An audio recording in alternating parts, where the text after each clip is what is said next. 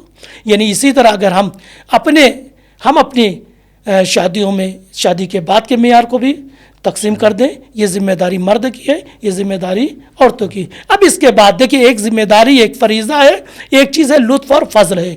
ذمہ داری باہر کے کاموں کی ذمہ داری مولا کائنات کی ہے، گھر کے اموروں کی ذمہ داری امور کی شہزادی کی ہے. لیکن اس کے باوجود بھی جب بھی مولا کائنات کو فرصت مل جاتا تھا ہاتھ بٹاتے تھے. البتہ یہ فضل ہے، جی ٹھیک ہے، یہ ذمہ داری نہیں، فضل ہے. زوجوں کو آپ بھی دیکھیں گھر میں اکیلے بیمار ہے، یعنی یہ ازدواجی زندگی کو معراج تک پہنچاتی یہ چیز. تو تال میل بنا رہتا ہے، دونوں میں تال میل بنا رہتا ہے. اور یاد رکھیے جب کوئی کسی کی مدد کرتا ہے تو جس کی آپ مدد کر رہے ہیں اس کے دل میں ایک محبت کا جذبہ پیدا ہو جاتا ہے. مزید آپ کی ذمہ داری ہے، کچھ ذمہ داری آپ کی ہوگی. زوجہ بڑھ کے کہے گی نہیں بیٹھیے تھک گئے، اسے میں انجام دیتی ہوں. ایسا بھی ہوتا ہے، ہم نے اپنی سماج میں بہت دیکھا. تو اس چیزوں کو ہمیں کرنا ہے کہ جس سے محبت بڑھے دونوں میں. بہرحال یہ سیرت اہل بیت علیہ السلام. اور ایک کام آخر میں کہوں گا پیغام کی حیثیت سے بھی کہ وہ یقیناً اگر ان تمام معیار پہ یہاں تک اگر آ جائے، انتخاب بھی الہی ہو، عقد بھی الہی ہو، رسومات الہی ہو، اس کے بعد زندگی کے بعد بھی سلسلہ الہی ہو، تو شوہر کی ذمہ داری بنتی ہے. عورت اپنی دنیا چھوڑ کے شوہر کی دنیا میں آتی ہے، سیٹ ہونے کی ہوتی ہے. تو مرد کی ذمہ داری ہے محبت کرے، اس کا شکریہ ادا کرے. ایک اور اسی طرح میں ایک میسج حاضرین اور ناظرین کو بھی دینا چاہتا ہوں آپ کی اجازت سے، کہ اس موقع پر پہلی ذی الحجہ کو جو بہترین تاریخ ہے، اس موقع پر تمام شوہر اپنی اپنی زوجہ کا شکریہ ادا کریں، اور شکریہ کے ساتھ ساتھ ایک اچھا تحفہ اپنی حیثیت کے مطابق، ہر انسان اپنی حیثیت کے اعتبار سے اپنی زوجہ کو ایک تحفہ دے. یقیناً یہ تحفے دلوں میں محبت پیدا کرتے ہیں اور خدمات کے جذبات کو بڑھاتے ہیں. اور ہمیں امید ہے کہ ہم اس اسلامی معیار کو اپنی زندگی میں چاروں اسٹیپ میں رکھیں گے. انتخاب کے موقع پر، عقد نکاح کے موقع پر، رسومات کے موقع پر، اس کے بعد کی زندگی میں. اور یاد رکھیے جب یہ چاروں معیار پہ اگر شادیاں ہوں گی تو نسل بڑی بابرکت ہوگی. ٹھیک، الہی شادی اگر انسان کر رہا ہے اور اس معیار پر، جس معیار کو قرآن مجید اور پیغمبر اکرم مولا کائنات اور ائمہ اطہار علیہم السلام نے بیان کیا ہے، اور ان کی زندگی سے جو ہمیں نصیب ہو رہا ہے، تو یقین مانیے کہ آج ہماری شادی بہت آسان ہو جائے گی. اور مشکل ہونے میں ایک جو اہم چیز حائل ہو رہی ہے اس وقت، وہی ہے کہ جو رسومات سے شریعت نے، اگر وہ خلاف شریعت نہیں ہے تو اس سے منع نہیں کیا ہے، لیکن کسی بھی چیز میں اسراف سے شریعت نے ضرور روکا ہے اور منع کیا ہے کہ اسراف سے انسان پرہیز کرے. مثلاً آج کے زمانے میں اگر آپ دیکھیے تو جو چیزیں پائی جا رہی ہیں، ایک جہیز کا مسئلہ بہت اہم ہے. وہ یہ کہ ایک باپ اگر اپنی بیٹی کی شادی کرنا چاہتا ہے تو وہ اپنے آپ کو اس فکر میں مار ڈالتا ہے کہ اس کے جہیز کا انتظام کیسے ہوگا، ایک چیز. اور دوسری چیز یہ ہے کہ شادی کے وقت جو انسان ولیمے کی تاکید ہے، شریعت نے تاکید کی ہے، لیکن ولیمے میں بھی اسراف کو شریعت پسند نہیں کرتی ہے. اسراف کو کہیں بھی پسند نہیں کرتی، ولیمے کی تاکید کی ہے. بعض جگہوں پر جو ہم نے بھی دیکھا ہے اور آپ نے بھی دیکھا ہے کہ بعض جگہوں پہ 40-45 قسم کے جو ہے کھانے ہوتے ہیں ولیمے کے لیے، جہاں پہ کھایا کم جاتا ہے، پھینکا زیادہ جاتا ہے. ایک چیز. دوسری چیز یہ ہے کہ جو باپ اپنی زندگی میں پریشان ہے کہ بیٹی کو جہیز کیسے دے گا، اگر ہم اور آپ اسی زندگی کو جو ایک ذی الحجہ کو شروع ہوتی ہے، مولا کائنات شہزادی فاطمہ زہرا کی زندگی، اگر اس میں ہم دیکھیں اور اس پہ عمل کر لیں تو ایک باپ جو بیٹی کا باپ ہے اس کا سارا بوجھ ابھی ختم ہو جائے گا. اس کی وجہ کیا ہے؟ یہ آپ نے جو اعتراضات جو مشکلات پیش کی تو اسی معیار میں ہے. اگر مرد کو دیکھیے، یا تو انسان مال کے لیے شادی کرتا ہے، یا جمال کے لیے شادی کرتا ہے، یا کردار کے لیے شادی کرتا ہے. یہی 3 معیار ہے ہمارے. کیا معیار یہ ہو جاتے ہیں؟ عورت خوبصورت ہونی ہمارا چاہیے، جو اپنا معیار ہمارا معیار خوبصورت ہو.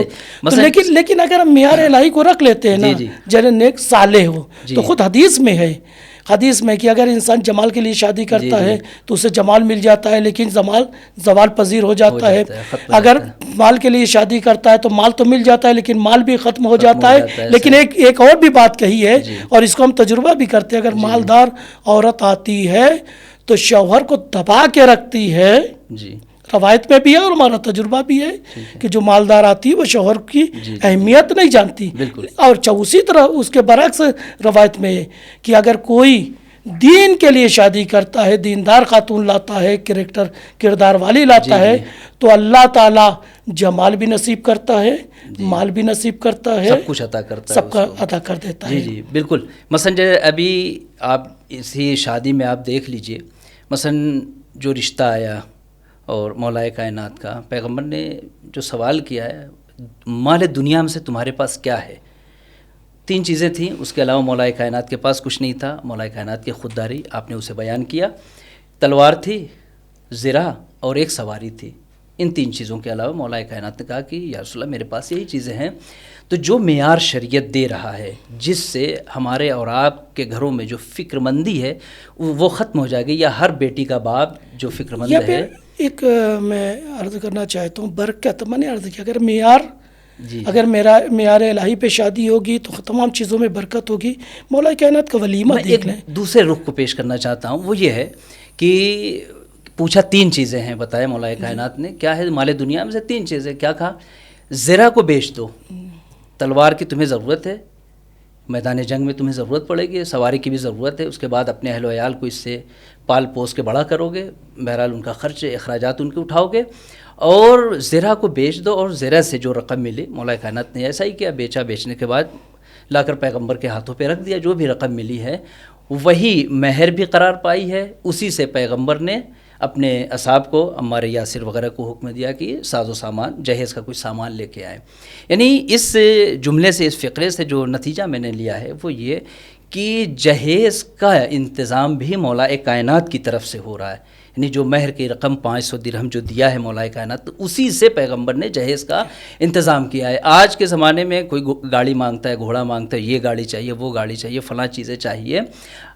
اس سے میں نے جو نتیجہ نکالا ہے وہ یہ کہ اگر آپ کو چاہیے, آپ لڑکے والے ہیں یا آپ جو ہے مرد ہیں اور آپ شادی کرنا چاہتے ہیں, تو مولا کائنات کی اگر سیرت کو اپنائیے گا, اس کے بعد آپ کچھ بھی مانگ سکتے ہیں, کوئی مشکل نہیں ہے. کیوں؟ اس لیے کہ آپ پہلے دیجئے, اسی سے آپ کے جہیز کا انتظام ہوگا. اگر آپ 4 ویلر کا پیسہ دیں گے تو 4 ویلر دیا جائے گا, اگر اس کے علاوہ کچھ اور دیں گے تو وہ دیا جائے گا. جب آپ کا معیار کیا ہے, آپ کا معیار دولت ہے تو ظاہر سی بات ہے دولت انسان جائے گا. اگر انسان کا جمال ہے تو جمالی کی طرف. اگر معیار الہی ہے تو با کردار ہے. کردار کا فائدہ ہے کہ بابرکت یہ ولیمہ کہ مولا کائنات کی شادی کا ولیمہ جو تھا, تو میں خلاصہ اسی پیسے میں تھا. نہیں, اس میں پیسے میں نہیں تھا, پیسے میں نہیں تھا. مولا کائنات نبی کریم فرماتے ہیں کہ روٹی اور گوشت کا انتظام, روٹی اور گوشت کی طرف میری طرف سے انتظام ہے, کھجور اور روغن کا انتظام کر لو. خیر, کھانا بنا اور جو ساری ڈیٹیل ہے. اس کے بعد اب یہ دیکھیے, ولیمہ بھی کرنا ہے, علنی بھی کرنا ہے. روایات میں اعلنوا ھذا النکاح, اعلان کرو. کیا مائک سے اعلان کرنا ہے یا مسجد کے مائک سے اعلان کرنا؟ نہیں, یعنی اس کا مطلب لوگوں کو بلانا ہے. بلاؤ, اعلان سے مراد لوگوں کو بلاؤ, یعنی خود بلانا بھی ایک رسم ہے. ٹھیک, لیکن دیکھیں برکتیں ہوتی. جب الہی معیار پہ شادی ہوگی تو ولیمہ بھی ہوا, کھانا مختصر تھا. مولا کائنات کو بھیجا کہ جا کے لوگوں کو بلا دیں. مسجد میں آئے تو مولا کائنات کا جملہ ہے کہ میں فکر مند تھا کس سے کہوں کس سے نہ کہوں. ظاہر سی بات ہے, ہم سے بھی کہا کہ چلیے کھانا, چلو سب سے کہہ دیا چلے آؤ. کھانا مختصر تھا, لیکن چونکہ الہی معیار پہ ہے تو برکتیں دیکھیے, سارے لوگ کھا چکے, کھانا گھٹا نہیں. اس کے بعد نبی کریم نے برتن منگوایا, تمام اپنی زوجہ کے گھروں میں, ازواج کے گھر میں بٹوایا. ایک حصہ مولا کائنات کو دیا, اس کے بعد بھی کم نہیں ہوا. دیکھ رہے ہیں, یعنی دل کھول کے کھلایا گیا ولیمے میں. یعنی کھلانے پہ پابندی نہیں ہے, بابرکت ہو گیا. لیکن اسراف کہاں پہ ہوتا ہے؟ مثال کے طور آپ کے گھر میں شادی ہے صاحب, ہمیں بلایا گیا ہے, آپ تو خرچ کر ہی رہے ہیں, 10 جوڑے ہمارے کیا بن رہے ہیں. یہ شادی سے پہلے ہے, یہ نکاح سے پہلے ہے, نکاح کے بعد ہے, رخصتی کے وقت. اس طرح کے بیجا اسراف سے اسراف سے دین نے روکا ہے, بچنا چاہیے. اور باقی ولیمے کا حکم آیا ہے، جی جی بابرکت قرار دے گا، اعلان کا حکم آیا ہے۔ جی جی خلاصہ کلام یہ ہے کہ اگر شادی الہی معیار پہ ہوتی ہے تو وقت پہ بھی ہو جائے گی، اور اس میں سادگی بھی باقی رہے گی اور آسان بھی ہو جائے گی، اور تیسری چیز وہ شادی بابرکت رہے گی، جاری ہوگی رہے گی، اور اس میں بقا بھی اور رہے سب گی۔ سے بقا کا رزلٹ کیا ہے؟ بقا کا رزلٹ کیا ہے؟ ایک طرف ہر چیز کا ایک جی ہوتا ہے جی نا، رزلٹ ہوتا ہے بہترین نسل، بہترین بابرکت نسل۔ یعنی پوری دنیا ایک طرف رکھ دیجئے انسان کے سر میں، جی جی اگر بابرکت نسل نہ ہو بالکل تو انسان کے پاس کچھ نہیں، چاہے جتنا مال ہو جائے، چاہے جتنی پراپرٹی ہو جائے، اگر بابرکت نسل نہ ہو تو۔ اب یہ دیکھیے جیسا کہ آپ نے بس یہیں سے آخر میں جوڑوں کہ بڑی سادگی سے ہوئی، وقت پہ شادی ہوئی، اتنی بابرکت ہوئی کہ آج بھی نسل جناب مولا کائنات باقی ہے، جاری و ساری ہے۔ آج بھی پوری قیامت تک دنیا باقی رہے گی۔ پوری دنیا کہہ رہی اجل بالکل اجل علی ظہور، امام مہدی کو آج بھی بلایا جا رہی ہے، جی نسل اسی ولد بابرکت من شادی کا الفاطمہ نتیجہ من ہے۔ علی۔ تو بابرکت، جتنی بابرکت بنائیں گے اتنی بابرکت نتائج ہوں گے، جی جی بالکل۔ اور دور تک نتائج ہوں گے۔ نہ صرف یہی نسل، یعنی برکتیں آپ کی اولاد میں بھی آئیں گی، آپ کی اولاد کی اولاد میں ہوں گی، ان کی اولاد میں اولاد ہوں، نسلوں میں بھی برکتیں باقی رہیں گی انشاءاللہ۔ بہرحال آخر میں پروردگار عالم سے دعا ہے کہ انشاءاللہ اس مبارک دن کے صدقے میں اور اس ازدواج کے صدقے میں جو بے انتہا بابرکت تھا، انشاءاللہ ہمارے نوجوان جو ابھی تک اس عقد میں اور شادی شدہ نہیں ہو سکیں کسی بھی مشکلات کی وجہ سے، پروردگار انشاءاللہ سب کی مشکلات کو حل کرے اور سب آمین کو ثم آمین۔ بہترین زوجہ عطا فرمائے، اور اس کے ساتھ ساتھ اس میں نسل میں برکت عطا فرمائے۔ انشاءاللہ ہمیں زیادہ سے زیادہ تعلیمات اہل بیت پہ اور معیار اہل بیت پہ عمل کرنے کی توفیق عطا فرمائے، تاکہ ہمارے گھروں میں برکتیں روز بروز اضافی ہوتی جائیں۔ والسلام علیکم ورحمۃ اللہ وبرکاتہ۔